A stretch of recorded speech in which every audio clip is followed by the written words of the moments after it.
하나님이 함께 해주시옵소서. 오셔서 우리를 다스리시고 축복하여 주시옵소서. 고쳐 낫게 하시고 마음이 새로워지게 하시고 언어가 새로워지게 하시고 보는 것이 달라지게 하시고 삶의 모습과 태도가 달라지는 귀한 은혜가 있게 해주시기를 원합니다. 우리만 앉아있지 말게 하시고 하나님이 오셔서 친히 주장하시고 이곳에 역사하시며 복을 주옵소서. 하나님을 기쁘게 하는 복된 자리가 될 줄로 믿고 예수님 복된 이름으로 기도합니다. 아멘. 13장 21절부터 우리 23절 말씀까지 제가 봉독하겠습니다.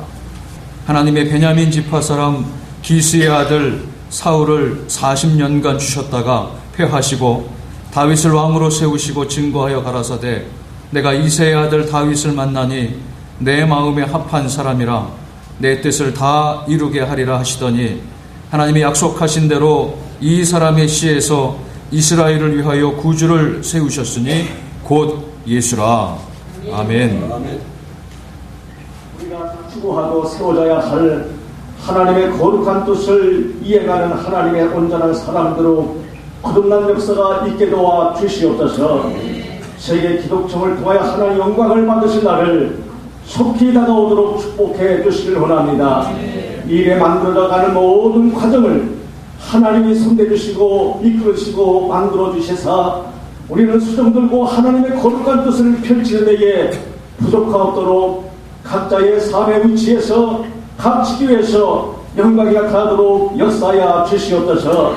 아버지께서 또한 이 지구를 만들도록 허락하신 바 된 이사장님과 우리 사무총장님과 임원님들을 붙들어 주시옵고 이 일을 통하여 아버지에 매진할 때마다 하나님의 살아온전한 사람 물권 인권 영권을 부어주셔서 하나님의 거룩한 역사에 나타나도록 축복해 주시기를 원합니다.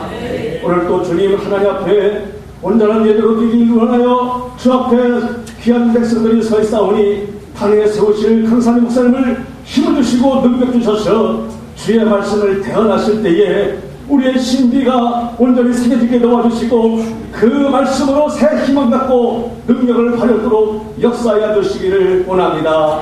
오늘 또 시동을 지켜주시고 아직도 미쳐간 함께할 우리 귀한 하나님의 사람들 보내주시기를 소원함을 드리며 예수님의 이름으로 기도했습니다. 아멘. 볼륨을 좀 올려봐요. 특성하는데 소리가 커야 되는데.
지난주에 서울에 집회가 있었는데 예배를 마치니까 한 장로님이 식사 대접을 한다고 해서 대접을 잘 받았는데 대접을 하면서 그런 이야기를 해요. 목사님 은혜 받았습니다. 그래서 물었어요. 어디서 은혜를 받았냐고 물었더니 목사님 하나님을 감동시키고 주의 종을 감동시키고 성도들을 감동시키며 살기로 작정했습니다.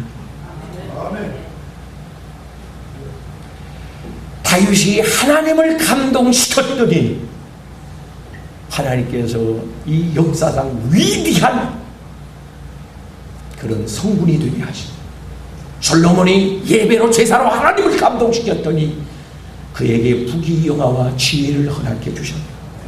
요셉이 경건하게 삶으로 하나님을 감동시켰더니 7년 가뭄에 수많은 생명을 살려낼 수 있는 하나님께서는 그의 부와 지혜와 지휘와 명철을 허락해 주셨습니다. 하나님을 감동시키고 계십니까? 제가 우리 교회 장로님 여러 분 되는데 그 장로님들에게 감동을 받을 때가 있는데 어떨 때 정성 들여서 뭔가를 주의 종을 부족한 종을 대접하겠다고 이렇게 최선을 다해서 그 정성이 보여요. 이렇게 섬기는 걸 보면 그것을 받아들고 이렇게 발걸음을 못 뛰면서 감동이 돼가지고 감격이 돼가지고 어떨 때는 그걸 먹다 눈물을 글썽글썽할 때가 있어요. 감동을 시켜. 그래서 이번에 그 한 장로님이 문제가 있어가지고 안 되겠다. 내가 감동을 받았으니 나도 감동을 시켜야 되겠다. 해가지고 한 달 철야를 작정하고 지금 며칠째 기도하고 있습니다. 감동을 시키면 상대방의 나의 요구를, 나의 소원을, 나의 부탁을 의뢰할 때에 응답을 받아낼 수가 있습니다. 목회 현장에 하나님을 감동시키십니까? 가정에서 가족을 감동시킵니까? 교회에서 성도들을 감동시킵니까? 감동시키면 상대는 내 편이 됩니다. 나의 동역자가 됩니다. 후원자가 됩니다. 감동시키며 사실 수 있기를 주의 이름으로 축복합니다. 오늘 본문을 통해서 하나님께서 귀하게 이 시대에 아름답게 쓰는 일꾼이 어떤 사람이냐니까 하나님은 준비된 사람을 쓰십니다. 어느 날 갑자기 둘을 쓰는 게 아니고 하나님은 계획 속에서 하나님이 섭리하셔서 합당하게 준비시키시고 철저히 훈련시킨 사람을 하나님은 들어 쓰시다. 할렐루야. 할렐루야. 목회를 하면서 가장 힘들 때가 언제냐 하니까 교인이 교회를 떠났어요. 뭐 이탈했을 때는 말할 것도 없고 세상으로 나갔을 때는 다른 교회로 옮겼을 때 그것도 뒤에서 들리는 소문이 예배가 은혜되지 않아서 예배를 통하여 하나님을 만나고 은혜를 공급받고 위로받고 치료받고 응답받고 사명받고 능력받고 예배를 통해서 굶주렸던 그의 영혼이 배불리 먹고 죽어가는 그의 기간을 당했던 영혼이 소생해야 되는데 그 영적인 만족이 채워지지 아니할 때 교회를 그 결론적으로 말하면 설교의 은혜를 못 받아서 교회를 옮겼다는 거예요. 이러면 당정이라도 내가 왜 목사가 됐는가, 목사의 가운을 벗어던지고 반납하고 목사 가운을 반납하는 분들도 봤어요. 하나님 받으시는지는 모르는데 그러고 내가 목사 된 것을 후회하면서 하나님 앞에 용서를 구하고 내 부족함을 용서해달라고 와 그들에게 충분한 영적인 생명의 양식을 공급해 주지 못하는 나의 부족함과 나의 연약함을 깨닫고 하나님 앞에 용서를 구할 때가 있어요. 충분한 말씀, 넘쳐나는 그런 말씀으로 그들을 배불리 먹여야 되는데 그렇게 못한대. 창세기 41장 2절에 가서 보니까 그 이스라엘 야곱이가 사는 그 땅에 흉년이 들어가지고 야곱의 아들들이 양식을 하러 애굽에 내려갔더라. 양식이 있었으면 양식이 먹을 양식이 풍족했으면 애굽에 내려갈 이유가 없는데 먹고 살아야 되기 때문에 생명을 풍족하기 위해서 양식을 구하기 위해서 애굽에 내려갔더라. 그 교회 와서 충분히 영적인 에너지가 양식이 공급되지 못하면 양식을 구하러 다른 데로 이곳저곳으로 끼웃거리고 세상으로도 나가고 이단 쪽으로도 가보고 끼웃거려보고 이곳저곳을 두리번거리면서 거기 있는 영적인 배를 채우기 위해서 방황을 한다는 말이에요. 그게 성도 탓이 아니에요. 양 탓이 아니에요. 내 탓이에요. 어떤 목사님은 그래요. 교회 개척을 하려면, 목회를 시작하려면 7년 정도는 성도를 먹일 양식을 준비해놓고 교회를 시작해야 된다는 거예요. 언제 어느 때 기회가 주어져도 충분한 양식을 공급할 수 있는 설교를 7년 할 것을 주일날은 물론이고 저녁, 수요일, 금요, 철야, 새벽 예배, 신방 이것을 7년 동안 준비하지 않고도 그냥 줄줄줄줄 그 양식을 내려 쏟을 수 있는 이 양식을 준비해놓고 교회를 시작해야 된다. 그래도 교회의 성공에, 부흥에 성공할지 말지 충분한 양식을 소유하고 계십니까? 하나님은 그 양에 따라서 양들을 맡깁니다. 기도의 양, 믿음의 양, 말씀의 양, 사랑의 양, 용서의 양, 그 양, 그 분량, 거기에 따라서 하나님은 양들을 붙입니다. 내 양은, 내가 가지고 소유하고 있는 내 양은 몇 사람이나 책임질 수 있는, 몇 사람이나 먹일 수 있는, 살릴 수 있는, 몇 사람이나 용서하고 이해하고 끌어안을 수 있는 그런 용량을 가지고 있는다. 내 용량, 믿음의 용량 어느 정도입니까? 우리가 잘 아는 영국의 고아의 아버지 조지 물러 목사님을 기억합니다. 평생 그분은 사시면서 기도 응답을 5만 번을 받았다. 그러니까 하루에 몇 번씩 기도 응답을 날마다 받고 사신 분.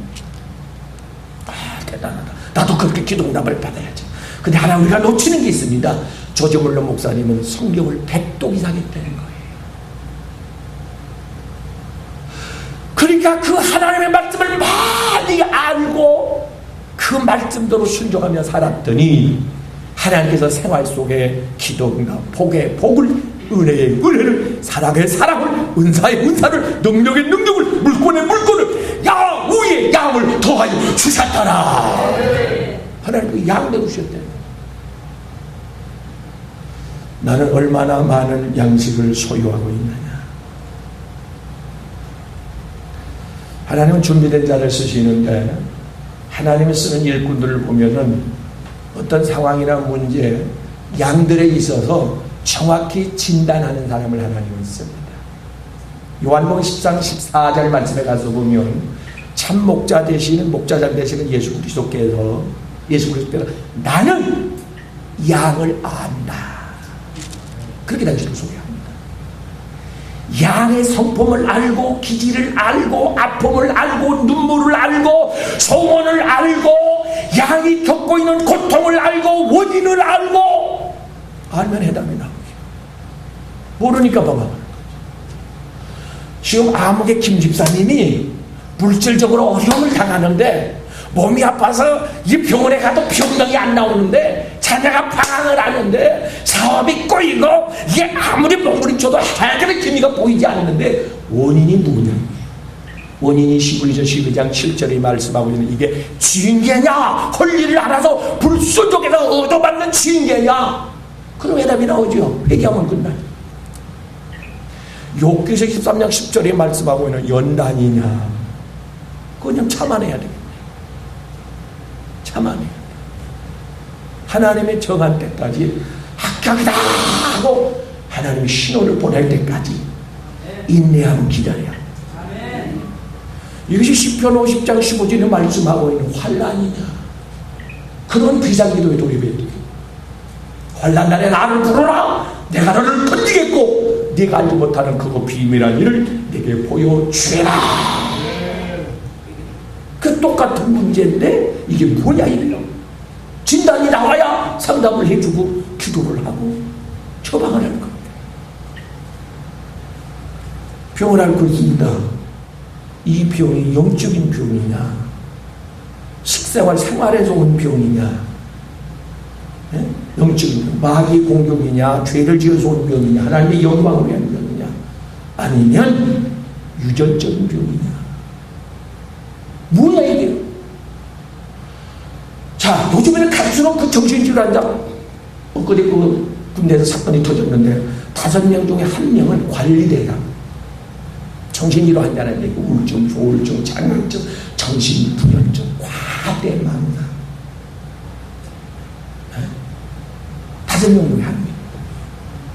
근데 이것이 단순한 정신질환이냐, 아니면 이것이 귀신이 붙어다니는, 귀신이 정신을 조종해서 지배해서 건축을 해서 이렇게 인간 이하에 귀신은 이성 판단 기능을 잃게 하고 마비시키고 순간적으로 발작을 일으켜요. 어제 그놈아 그 임병장인가 걔도 내가 왜 그런 짓을 했는지 모른다고 지금 생각이 기억이 안 난다고 그러더니, 그래 누가 그 생각을 정지시켰고 혼미케 했고 어지럽혔나 이게. 요한복음 13장 2절에 마귀가 유다의 마음을, 생각을 조종했다. 마귀가. 그러니까 이게 단순한 정신질환이냐, 정신과 가야 되거든요. 아니면 영적인 마귀 공격을 받아가지고 지금 조종을 받는 거예요. 화를 낼 때도요, 단순한 정의 차원에서 나오는 화가 있고, 아니면 자기의 이성을 잃고 발작으로 하는 화가 있습니다. 그러니까 눈빛을 보면 희끄머니 해가지고 이 눈에 초점이 없고, 지나가다가 접을 때만 이렇게 두시간을 쳐다보고 있고, 눈에 초점이 없어. 이건 정신질환이야. 그러니까 눈빛을 만들 때 사간빛이 나와. 살인기가 흘러. 이 눈에서 말입니다. 탐욕, 음란, 거짓. 이거는 분명히 똑같은 정신질환이지만 귀신들입니다. 성경을 펴놓고 있습니다. 읽고, 하고, 또릿또릿 읽으면 이건 정신입니다. 귀신 들린 아이는 성경을 거절하고 반격하고 회피하고 대적하고 성경을 치고 치고 던지고 오해하고 불순종하고, 이게 마귀입니다. 그러니까 먼저 내가 진단을 해야, 이 목회는 상당 카운셀링 아닙니까? 목회 일부 그 카운셀링인데, 이게 진단이 돼야 어떻게 처방을 해보지. 그러니까 하나님이 쓰시는 이런 이 목회자는, 이런 목사는, 일꾼은 진단을 잘한다. 사무엘상 17장에 가서 보면, 사무엘 17장 34절에 가서 보면, 다윗이 어린 소년입니다. 다윗이 전쟁터에 갔을 때에 지금 시대와 상황과 지금 일어나고 있는 이 사태를 정확히 진단해냅니다. 아무도 그것을 영적으로 하나님 앞에서 진단해낸 사람 왕도 못했습니다. 군 장성들도 못합니다. 형들도 못합니다. 어린 소년이 합니다. 그걸 진단했더니 하나님께서 네가 해결해라. 진단하면 하나님은 처방할 수 있는 그런 답을 우리에게 줍니다. 할렐루야. 모세처럼 애굽의 고난을 받는 동족에 대해서 진단하고 있는 사람 없습니다. 네가 가라. 자녀에 대해서 부모 이상 더 잘 알고 있는 사람 없습니다. 네게 맡긴다. 성도에 대해서, 양에 대해서 얼마나 내가 잘 알고 있느냐, 깊이 정확히 자세히 알고 있느냐. 과거가 아닙니다. 현재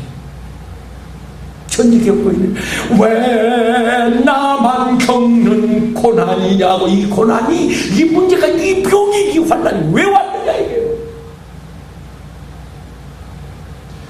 진단하면 바로 처방이 됩니다.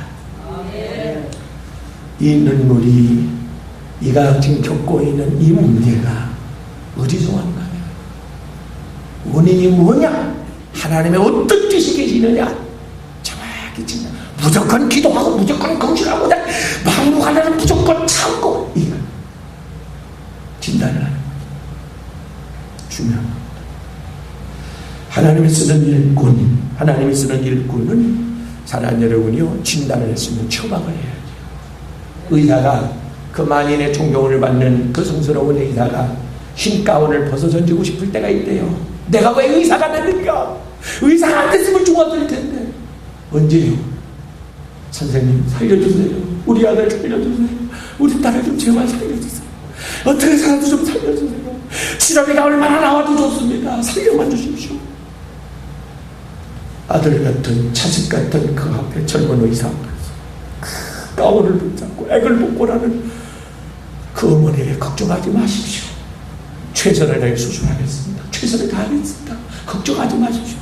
그런데 그 수술을 실패했을 때 점점 혈압이 떨어져, 호흡이 멈춰. 수술실을 나와서 가족에게 설명을 해야 되는데 설명할 자신이 없어. 그럴 때 왜 내가 의사가 됐는가? 힘을 끼면서 가운을 벗고 싶다.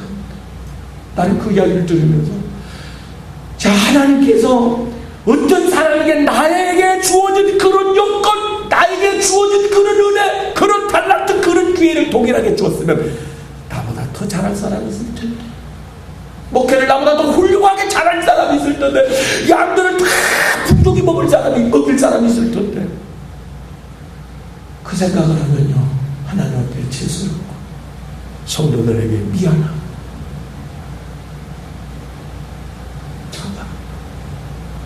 처방할 수 있는 비법, 처방할 수 있는 능력, 다윗은 거뜬히 해결해냅니다.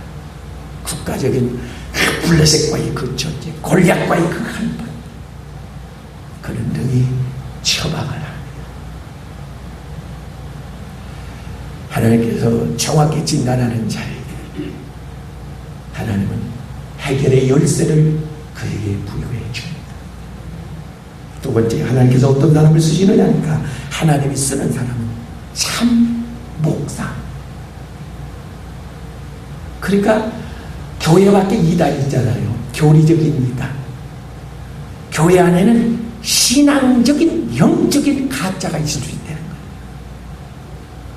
마태복음 11장 2절에 가서 보면, 2절 말씀에 가서 보면, 감옥에 갇혔던 세리 요한이 제자들을 보내가지고 예수님 감옥에서 제자들을 보내가지고 예수님 앞에 와서 당신이 참 메시아입니까? 하고 묻습니다.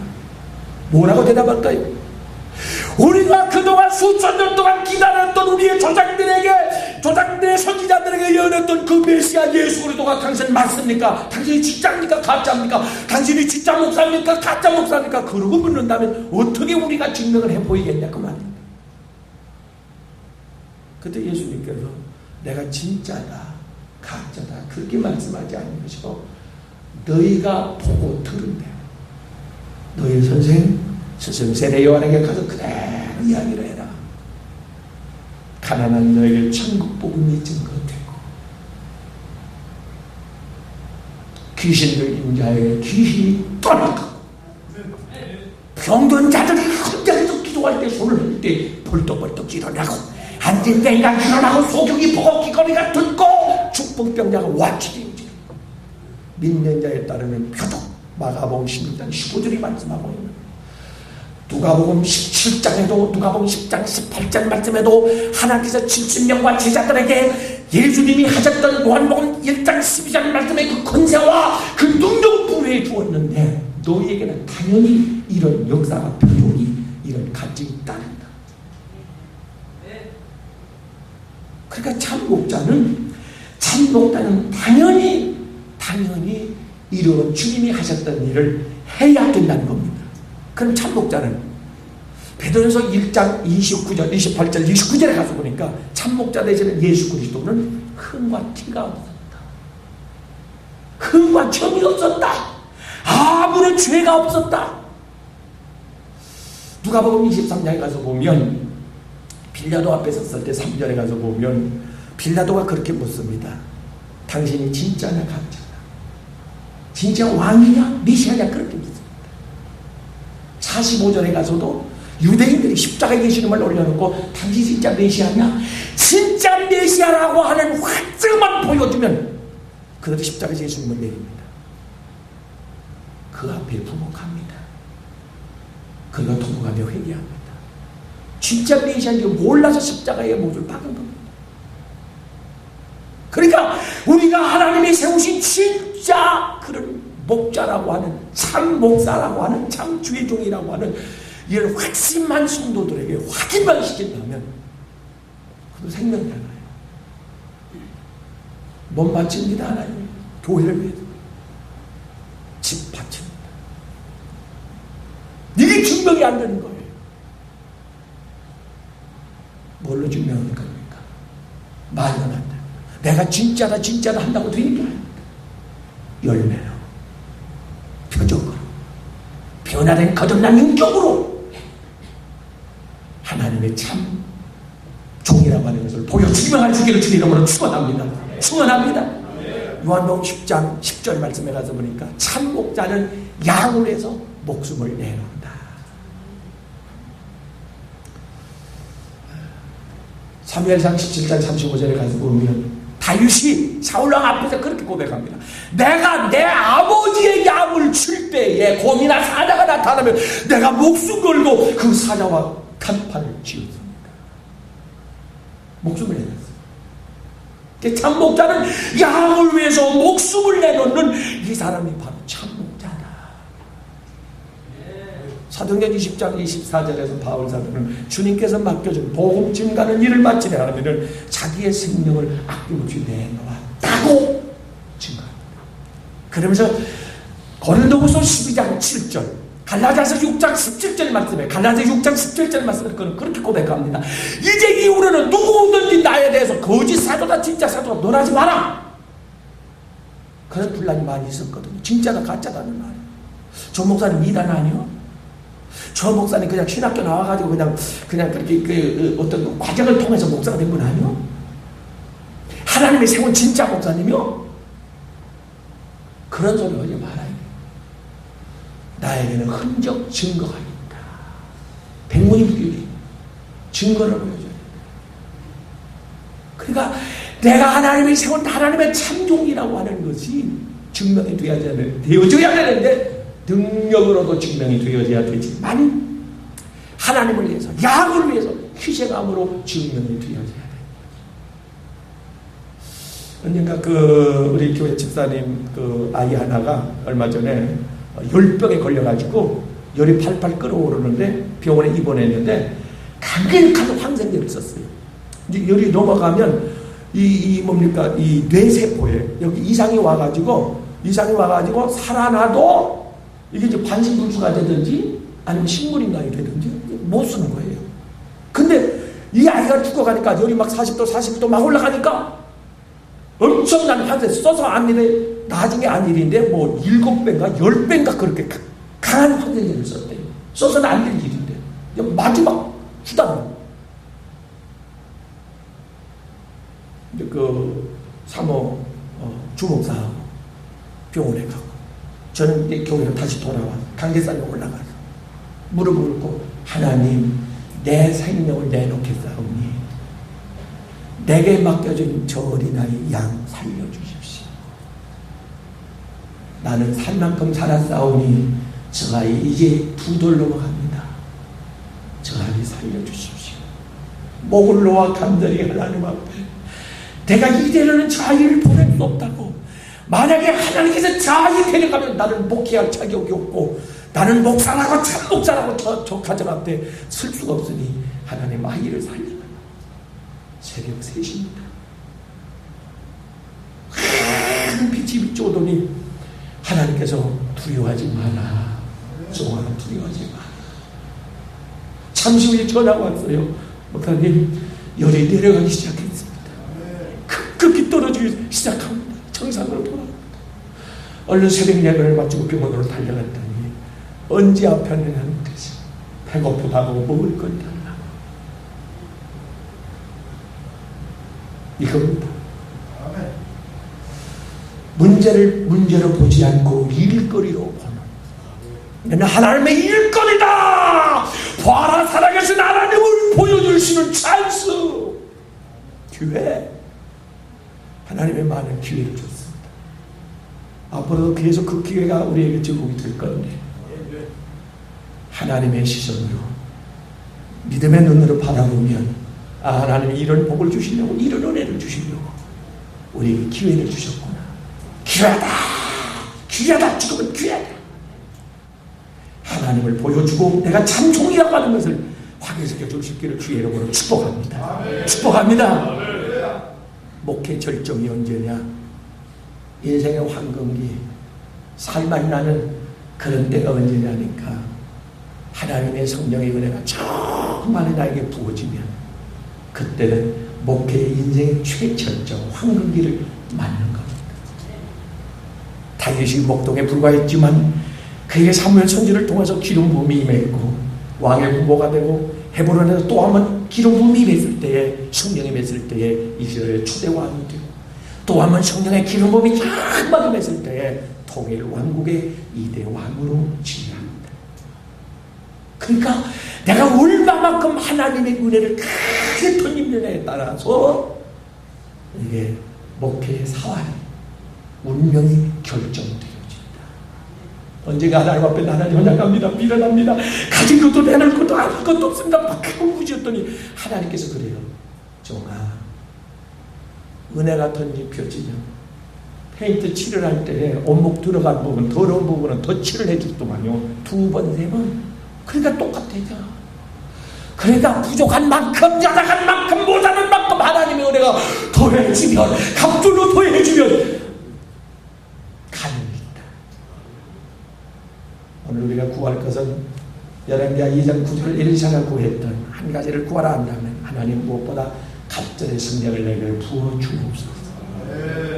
이걸 구하면 우리에게 그 목회의 환경기, 절정의 해가 2014년 후반기가 될 줄로 믿습니다. 마지막 세 번째로 하나님의 참된 일꾼, 어떤 일꾼이 하니까 목회를, 교회를 부흥시키는 목회다. 부흥시키는 목회가 하나님 찾습니다. 어떤 목사님이 그래요. 어떤 목사님이 그 노인 은퇴를 앞두고 있는 목사님인데 얼마 전에 만나서 이야기를 나누는 가운데 목사가 목회를 해서 3년 동안 부흥을 못 시키면 내려놔야 된다. 아이 뜨끔했어요. 목회를 시작해서 3년 동안 자리를 잡아야 된다. 그 뜻에 제가 받아들이기는 목숨 걸고 하라는 이야기구나. 그렇게 들렸어요. 3년이 됐든 10년이 됐든 했든 목숨 걸고 최선을 다하라는 이야기구나. 그렇게 들렸어요. 하나님께서 맡겨주는 사람, 세우는 사람, 쓰는 일꾼은 어떤 사람이냐니까 열정이 있는 사람. 열정이 있는 사람. 우리 목사님들 오늘 아침 축구 보고 저 보다 껐습니다만 못 보겠더라고요. 기대도 애초에 안 했습니다만은 그래도 혹시나 실력 같은. 그때 왜 졌느냐 하면 이런저런 물론 실력이 없어졌지만은 실력이 없어진 건 그건 어쩔 수 없는 일인데 열정으로 최선을 다해내는 거예요. 그러니까 선수는 경기가 끝났을 때 들떠서 실려서 나올 그 작심을 하고 운동장에 뛰어들어야 그렇게 해도 경기에 성공할지 말지.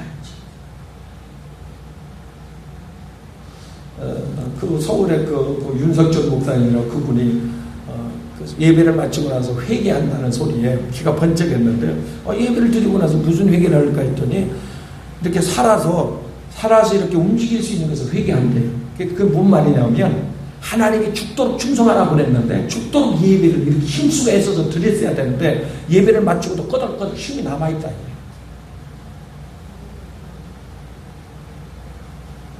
그러니까 그분에게 은혜를 받는 분들은 그분이 열정적으로 헌미월 날도 진짜 설교하다 쓰러지게 그렇게 찬송하고 그렇게 기도하고 그분의 목소리만 봐도 알잖아요. 내 주를 가까이 우리는 그렇게 하잖아요. 그분은 나서를 진짜 최선을 다해요. 찬송할 때 최선을 다하지요. 기도할 때 최선을 다하지요. 신방할 때 최선을 다하지요. 설교할 때 최선을 다하지요. 예레미야 29장 12절에 가서 보면 너는 기도할 때 간절한 마음으로 기도해라. 믿음으로 기도하고 인내하면서 기도하고 말씀 붙잡고 기도하지만 간절하게 기도해야 된다는 거죠. 간절하지 않는 건 큰 기도가 아닐 수 있다는 겁니다. 그러니까 우리 교회 그 목회자 부목사님들 여러분 계신데 제가 기회가 돼서 그 예배에 대해서 이야기를 할 때는 간절히 하라고. 간절히 하나님도 하시고 성도들도 한다고 외워서 하는 것처럼 그렇게 하지 말라고. 기도를 해도 한마디를 해도 마음에서 간절히 영혼에 울부짖죠. 간절히 아버지 간절히 하지. 아버지 하나님 거룩하지. 그렇게 하지 말라고. 중언부언하지 말라고. 아버지 아시지요? 내 사정 아시지요? 아버지 내 고통을 아시지요? 그러니까 기도가 아버지 하면 벌써 마음이 뭉클하고 눈시울이 적셔지고 이게 마음이 열려. 사람은 마음으로 통해요. 하나님은 영으로 통하잖아요. 그러니까 마음으로 설교하고 마음으로 기도하고 마음으로 생각하고. 어떤 집사님하고 그전에 상담을 하는데 너무나 그 삶이 고달고 힘들어요. 그래서 그 카운셀링을 하다 말고 내가 먼저 울었어. 그래서는 안 되는데 도저히 견딜 수가 없더라고요. 그래서 눈을 뚝뚝 흘리다가 이제 소리를 울었어. 그래 그 사람이 상담받으러 왔다가 집사님 나를 위로해. 목사님 울지 마세요. 괜찮아요. 나 이겨낼 수 있어요. 그 자기가 상담하고 자기가 해결받고 가. 마음으로만 받아줬더니 해결이 되더라고요. 그거요. 아니 가족 간에 부부 간에 오해 이 싸움이 왜 일어나요? 마음을 몰라줘서 그런 거 아니에요? 뭘 안 해줘서 그런 게 아니에요. 안 사줘서 그런 게 아니라고요. 마음을 몰라줘서. 하나님께서 쓰는 일꾼은 열정적으로. 그래서 마태복음 25장 35절 23절 말씀에 착하고 충성된 최선을 다한 계시록 2장 10절 말씀에 의하면 죽도록 충성한 자에게 내가 잘했도다. 누구에게? 최선을 다한 사람에게 열심히 한 자에게 잘했다. 작은 일에 충성하였으면 큰 것으로 내게 맡기리라. 큰 교회를 맡기리라. 많은 양떼를 맡기리라. 하나님께서 작은 거에 충성했더니 열심히 했더니 서울에 그 황금수성 목사님이라고 있어요. 늦게 50이 다 돼서 신학을 해가지고 늦게 목회를 해서 전세방에서 방 2칸인데 거기서 개척교회 간판에 또 오지게 큰 걸 붙여놓고 그렇게 개척을 했는데 3달 동안 하나도 안 오더래요. 하나님 내가 죽을 병에 걸려서 하나님이 목회하면 순종하면 살려준다고 해서 신학을 가갖고 교회를 세웠는데 3개월 동안 한 명도 안 오니 하나님 내가 허락을 해서 했냐고 목회 왜 안 오냐고. 그랬더니 하나님께서 그 따지는 기도를 하나님 들었던지 안타까워서 그랬던지 토요일 날 한 명이 문 열고 들어오더래요. 교회 생겼네요. 예. 목사님이세요? 예. 예배 몇 시에요? 주일날 11시입니다. 11시에 올게요. 가더래. 아니 별 시작도 안 한 사람이 나는 누구다 어디서 뭐 이사 왔다 뭐 이렇게 자기 좀 소개도 하고 이러고 가야지. 그냥 내가 또 고개만 뺐다가 하면 만약 빼끝 내밀고 가더래요. 그런가 보다 신경도 안 썼는데 예. 주일날 3개월 동안 사모님 하나 목사님하고 교인이 하나요. 성도 하나 예배를 드렸는데 새신자가 온 거예요. 목사님이요 태어나서 그렇게 예쁜 사람은 처음 봤대요. 천사가 들어온 거예요.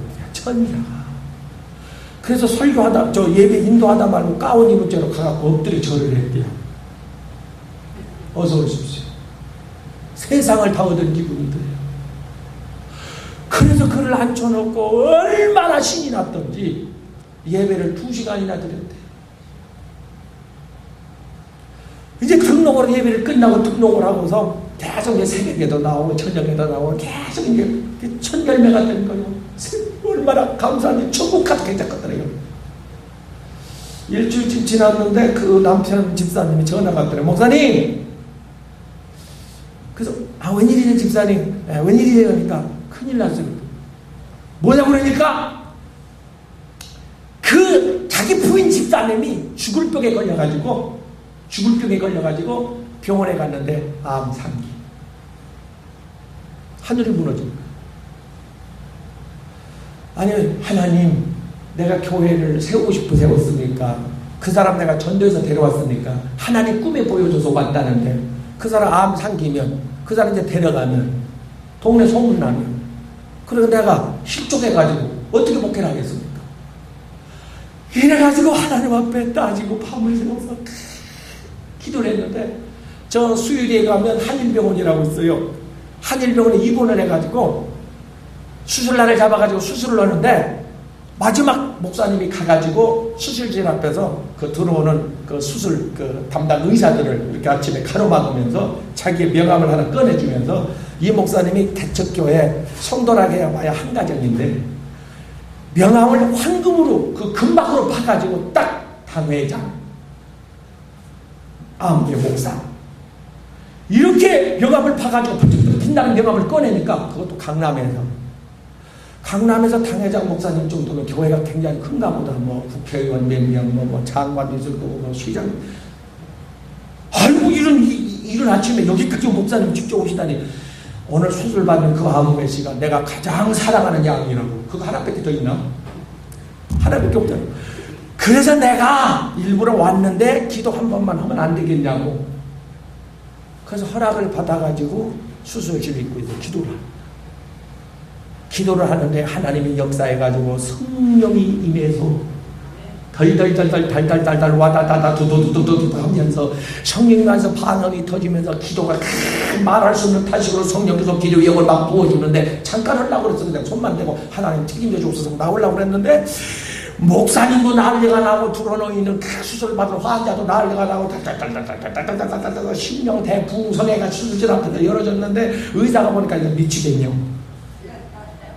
옆구리를 탁 치더래요, 목사님. 그러니까 지금 기도에 집중하고 도취되어 있는데 누가 옆구리를 치니까 목사님은 천사가 와서 옆구리를 친 줄 알고 기적이 일어난다!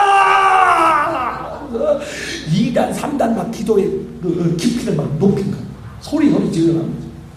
젊은 의사가 보니까 미치겠네요. 달려오더니 조인트를 까버리더래요.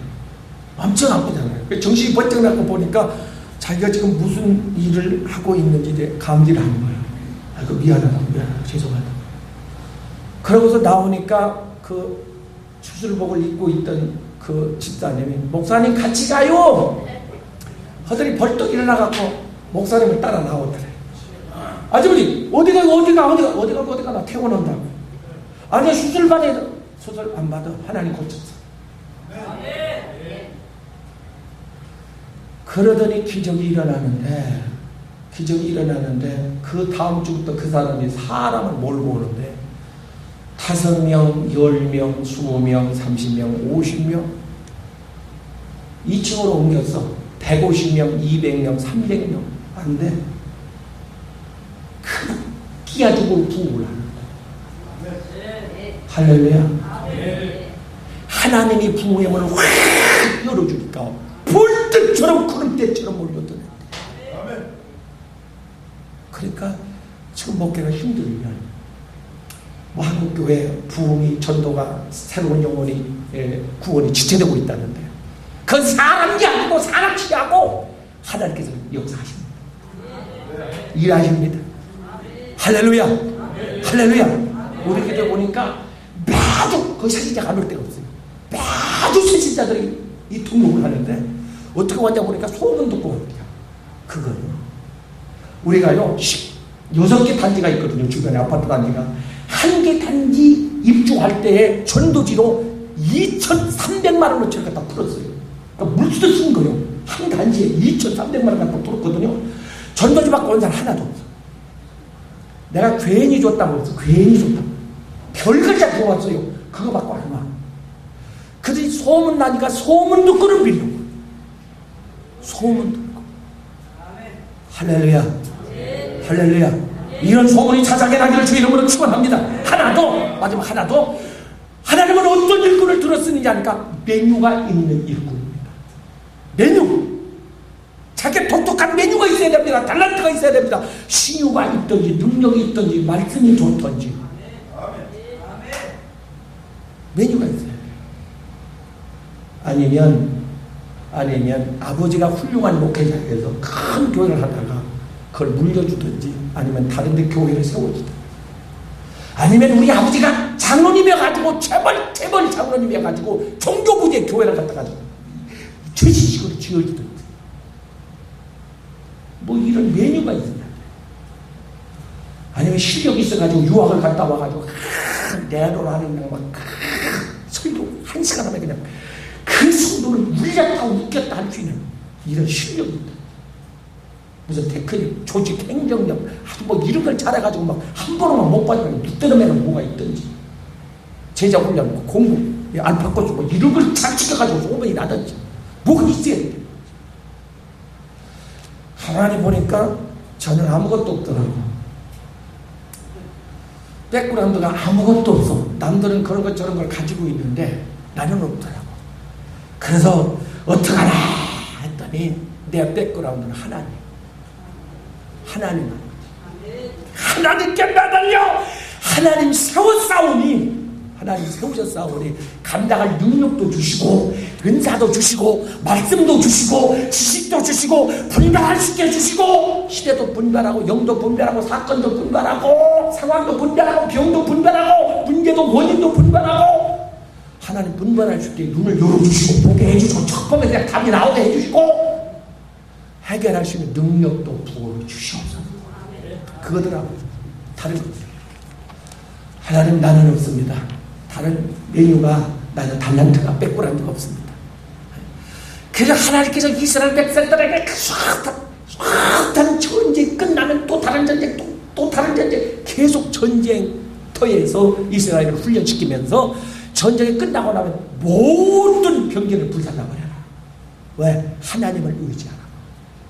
다윗의 백그라운드는 그의 나이가 아닙니다. 그의 힘이 아닙니다. 배경이 아닙니다. 여호와 하나님, 너는 칼과 창을 가지고 내게 오지만은 나는 만군의 여호와 이름을 가지고 내게 가노라. 하나님만 바라보고 하나님만 의지하고 하나님을 배경 삼고 하나님께 붙잡혀서 나갔더니 만사 형통하더라. 할렐루야, 할렐루야. 오늘 우리의 백그라운드는 여호와 하나님입니다. 그 하나님만 바라보고 하나님을 붙잡고 하나님을 의지하고 하나님을 앞세우고 승성장구할 수 있기를 주님의 이름으로 축복합니다. 기도하겠습니다. 살아계신 하나님, 기적의 하나님, 능력의 하나님, 역사의 하나님 감사합니다. 하나님께서 그저 잘한 것도 없는데 또 맡겨주시고 기회주시고 은혜 베풀어주시고 믿어주시고 귀한 사명 주셔서 감사합니다. 효과적으로 능력적으로 이 사명을 지속적으로 감당할 수 있는 영권, 인권, 물건을 부어주시네. 하나님의 집이 우리의 백그라운드가 되시고 배경이 되시고 건국자가 되시고 후원자가 되시고 우리의 목자장이 되어 주시옵소서. 하나님이 함께 하시면 늙지 못함이 없는 줄로 믿습니다. 온갖 방법을 다 동원해봤습니다. 하나님 몸부림침에 심수가 했어봤습니다. 그런데도 안 되던데요. 하나님이 도와주십시오. 하나님이 현장에서 개입해 주십시오. 하나님 나를 붙들어 써주십시오. 일어나라, 내가 너를 들어오으리라. 하나님 다시 한번 내 손에 능력을 주셔서 하나님 붙잡아 주시옵소서. 저 손을 잡아서 그 손에 능력을 주시고 영권, 인권, 물권을 주시고 근사를 부어주시고 말씀해 주시고 성령 충만 주시고 바로 내가 통변 능력 권변 신유 말씀해 주신 말씀의 권세를 주옵소서. 하나님 물권도 부어주옵소서. 세분화를 능력을 주옵소서. 하나님 기도하는 사람 인권을 주셔서 모여들게 도와주옵소서. 하나님 말없이 묵묵히 충성할 수 있는 성도들이 몰려들어오게 도와주옵소서. 하루가 다르게 부흥하게 하여 주옵소서. 하나님은 은혜의 부흥의 문을 열어주시옵소서. 어제의 핍박자가 통역자 되게 하시고 어제의 근심거리 기도 제목이 오늘의 후원자가 되게 주시옵소서. 체력이나 능력이나 권세인가도 붙여 주옵소서. 종아 두려워하지 말고 놀라지 말라. 내가 너와 함께 하리라. 너를 도와주리라. 일어나라, 함께 가자. 내가 너와 함께하여 주리라. 목회 사역의 현장에 가정에 하나님이 함께해 주셔서 다시 제2의 제3의 기회를 오늘 허락받고 새 출발합니다. 깜짝 놀랄 기적, 이적, 표적이 나타날 줄로 믿습니다. 소원대로 될지 예수님의 이름으로 시인하며 기도 올리옵나이다. 요새 기독교를 위해서 김동남 목사님. 정치적으로, 사회적으로, 경제적으로 위축되어 있는 이 나라의 민족을 사랑으로, 공율로 보살펴 주옵소서. 세월호 비사건으로 말미암아 온 국민이 위축되어 있는 이 시대에 모든 것을 주님께 맡겨온 주께서 해결하여 주시고, 가난한 자를 위로하여 주시고, 어렵고 낙심당한 자들에게 위로자가 되어 주셔서 오늘도 심히 찾아주실 줄 믿습니다. 대통령이야 어디 기정자로부터 먼저 하나님 우리 꼴을 기도할 수 있는 인생이 되게 하시고, 기도할 때마다 하나님 응답되게 하시고 주님 도와주시옵소서. 세계 곳곳에 오늘도 처참하게 굶주리고 소외되고 가난에 주들어서 고통받는 사랑하는 백성들을 하나님 위로하여 주시기 시간에 친히 찾으셔서 세계 평화를 가져올 수 있는 길로 인도하여 주시옵소서. 감사드리며 예수님 이름으로 간절히 기도합니다. 영광 받으시기에 합당하신 하나님 아버지, 주님의 크신 사랑과 은혜에 감사를 드립니다. 오늘도 복된 날, 좋은 날 저녁들에게 허락하시고 우리 세계 기독정을 통하여 이렇게 주의 종들이 아버지를 하고자 모여사오니 이 시간 함께 하시고 참여하는 주의 종들에게 하나님 은혜와 축복으로 함께하여 주시옵소서. 아버지, 이 시간 이 나라 이 민족을 위하여 기도합니다. 사랑하는 주의 아버지, 사랑하는 딸 아버지 박근혜 대통령을 아버지 이 나라 인도자로 세우시고 아버지 이 나라를 이끌며 하나님께 맡기고 기도할 수 있는 우리 박근혜 대통령이 되게 하여 주시옵소서. 아버지, 사랑하는 딸에게 모세와 같은 심정으로 이 나라를 아버지 위하여 기도하게 하시고 아버지 에스더와 같은 믿음으로 이 나라를 위하여 기도할 수 있는 지도자가 되게 하여 주시옵소서.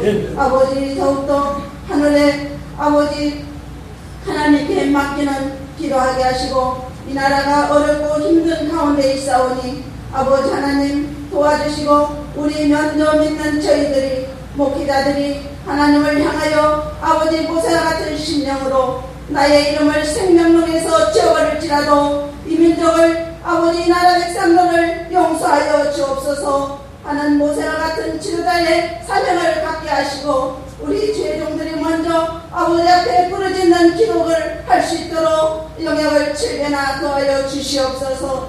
아버지 이 나라 아버지 방방곡곡에 아버지 한숨 짓는 아버지 백성들이 많이 있습니다. 우리 박근혜 대통령이 아버지 이 나라 이 민족 백성들의 한숨소리를 보고 듣고 아버지 하나님께 간구할 수 있는 믿음의 딸로 축복하여 주시옵소서. 아버지 앞에 이 나라를 맡기고 우리 박근혜 대통령에게 하나님의 은혜와 축복을 주실 것을 믿사옵고 예수님의 이름으로 기도 올려옵나이다. 은혜를 진심으로 감사를 드립니다. NGO 세계 기독정을 위하여 기도하오니 우리 하나님, 저희들은 연약하고 부족하고 나약하고 할 수 없는 존재이지만은 우리 하나님은 살아계셔서 역사하신 줄로 믿습니다.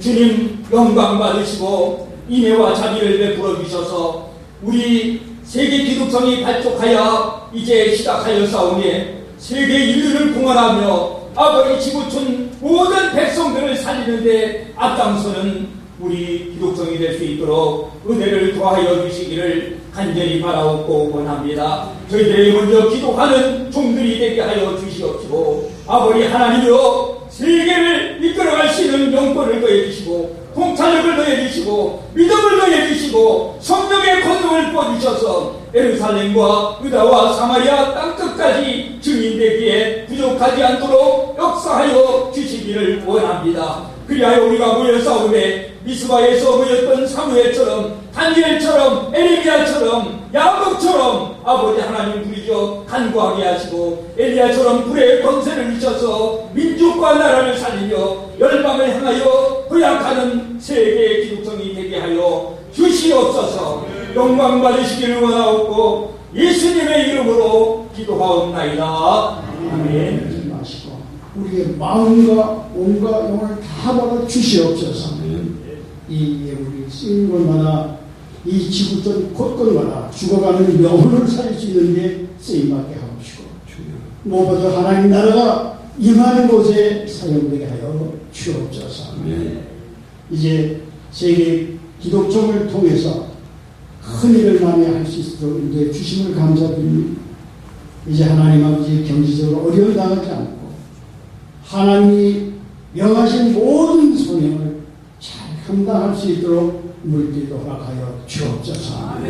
여기 모여서 기도하고 은혜받고 간구하는 모든 회원 교회마다 하나님 아버지 이제 영역과 경제력과 인을 허락하여 주셔서 세계를 부흥시키는 데 앞장설 수 있는 우리 모두 되게 하여 주옵소서. 감사합니다. 예수 그리스도의 이름으로 기도합니다. 열심을 다하던 종들이 오늘 이렇게 주의 이름으로 모였습니다. 귀한 하나님의 생명의 말씀을 통해서 은혜받게 하신 걸 감사하며 한국 교회가 위기라고 하지만 위기가 아니라 내가 위기지 하나님의 위기가 아니십니다. 오늘 말씀을 들은 대로 하나님은 분명히 약속하신 대로 힘으로 되지 아니하고 능으로 되지 않아 오직 나의 힘으로 된다고 약속하셨고 내가 가면 너에게 보혜사 성령을 보낼 테니 기다리고 있으라고 하셨고 능력을 받을 때까지 떠나지 말고 기다리라고 하셨으니 우리가 하나님의 성령의 충만함을 입으면 누구도 감당할 수가 없습니다. 우리에 대한 국분한 전 세계로 뒤집어 볼 수가 있습니다. 그런데 왜 이걸 믿지 않습니까? 왜 우리가 구하지 않습니까? 돈이라면 명예라면 환정을 하는데 하나님의 능력을 힘입기 위해서 우리가 얼마나 애를 쓰며 간구했습니까? 여기 모인 우리 기독청에 속한 우리 목사님들 모두가 다 성령의 능력을 받아서 말이 아니라 나타나는 표적을 통하여 예수 이름을 증거하기에 부족하지 않도록 능력 입혀 주시옵소서. 이끌어가신 옛 사장님과 또 아버지 대표회장님 또 모든 우리 여기 속한 주의 종들 일일이 각 교회마다 함께 하시고 아버지 엎드려 기도할 때마다 하나님 응답하시고 역사해 주셔서 비록 연약하지만 저희를 통해서 우리 한국을 살리게 도와주시오며 아버지 세계적인 성령의 바람을 불게 하여 주시옵소서. 지금은 우리를 죄악과 사망과 멸망에서 구원하신 예수 그리스도의 은혜와 오늘도 우리에게 이렇게 풍성한 은혜를 베풀어 주시는 하나님 아버지의 걸어가신 사랑과 성령님의 감화 감동 충만하심과 인도하심과 보호하심이 오늘 이 자리에 참여한 우리 모든 종들 머리에와 저들의 섬기는 교회와 우리 기독청과 대한민국 위에 이제로부터 영원토록 함께 하시기를 우리 주 예수님의 이름으로 간절히 축원합니다. 아멘. 시옵니다.